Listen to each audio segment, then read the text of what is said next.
সেনাবাহিনীতে অন্তর্দ্বন্দ্ব চলছে বলে খবর সামনে এসেছিল আগেই। বাংলাদেশ নিয়ে নতুন করে উদ্বেগ বাড়ছে। দেশের অন্তর্বর্তীকালীন সরকারের প্রধান উপদেষ্টা মোহাম্মদ ইউনূসের বিরুদ্ধে সক্রিয় হয়ে উঠেছে বাংলাদেশ সেনাবাহিনী। ইউনূস সরকারকে উৎখাত করে সেনা অভ্যুত্থান ঘটানো হতে পারে বলেও আশঙ্কা বাংলাদেশে। সূত্রের খবর, বাংলাদেশের সেনাপ্রধান ওয়াকার উজ্জামানের নেতৃত্বে বৈঠকও হয়েছে গোপনে। ফলে আগামী দিনে পরিস্থিতি কোন দিকে এগোয় তা নিয়ে বাড়ছে উদ্বেগ।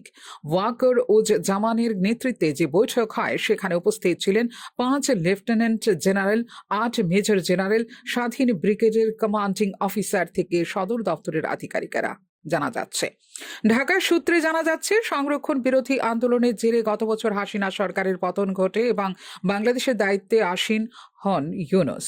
কিন্তু যতদিন যাচ্ছে তার সরকারের ওপর থেকে আস্থা হারাচ্ছেন মানুষ। বাংলাদেশের সাধারণ মানুষ এবং ইউনূস সরকারের মধ্যে অবিশ্বাস জন্মাচ্ছে বলে মত কূটনৈতিক বিশেষজ্ঞদের। সেই পরিস্থিতিতে সেনার এই গোপন বৈঠক অত্যন্ত গুরুত্বপূর্ণ। দেশে স্থিতাবস্থা ফিরিয়ে আনতে মুখ্য ভূমিকায় উঠে আসতে পারে সেনা। পরিস্থিতি এমন পর্যায়ে পৌঁছেছে যে দেশের সেনাবাহিনী রাষ্ট্রপতির ওপর চাপ সৃষ্টি করে জরুরি অবস্থা ঘোষণা করাতে পারে। তা না হলে ইউনূস সরকারের বিরুদ্ধে অভ্যুত্থান ঘটাতে পারে বলেও আশঙ্কা করছেন গোয়েন্দারা। পাকিস্তানের মতো সেনার তত্ত্বাবধানে বাংলাদেশে জাতীয় ঐক্য সরকার গঠিত হওয়ার সম্ভাবনাও রয়েছে বলে মত কূটনৈতিকদের একাংশের। বাংলাদেশের সেনা অভ্যুত্থানের আশঙ্কা নেহাত অমূলক নয়। ছাত্র আন্দোলন থেকে জন্ম নেওয়া দেশের রাজনৈতিক দল ন্যাশনাল সিটিজেন পার্টির আহ্বায়ক হাসনাত আবদুল্লাহ ইঙ্গিতপূর্ণ মন্তব্য করেছেন এ বিষয়ে।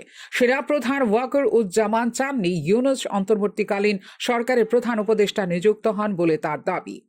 সঠিক হাতে দেশের দায়িত্ব ওঠা প্রয়োজন বলে মত ছিল তার। শুধু তাই নয়, সম্প্রতি সেনার তরফে আওয়ামী লীগকে নির্বাচনে অংশ নিতে দেওয়ার প্রস্তাবও ওঠে বলে দাবি করেন হাসনাত। এদিকে দেশের আইন শৃঙ্খলা পরিস্থিতি নিয়ে গুজব ছড়ানো হচ্ছে বলে বিবৃতি দেয় সেনাও। সেনাবাহিনীকে জনগণের মুখোমুখি দাঁড় করানোর চেষ্টা চলছে। এর পেছনে অবশ্যই ষড়যন্ত্র আছে বলে অভিযোগ করেন বিএনপির তারেক রহমান। কিন্তু বাংলাদেশের পরিস্থিতি আরও ঘোরালো হয়ে ওঠার সম্ভাবনা পুরোপুরি উড়িয়ে দিচ্ছেন না রাজনৈতিক বিশ্লেষকরা। ইউনূসের নেতৃত্বে বাংলাদেশে অন্তর্বর্তী সরকারের মেয়াদ 7.5 মাস পেরিয়ে গেছে, কিন্তু বাংলাদেশের শাসন কার্য পরিচালনায় বারবার ইউনূস সরকারের ব্যর্থতাই ধরা দিয়েছে স্পষ্টরূপে।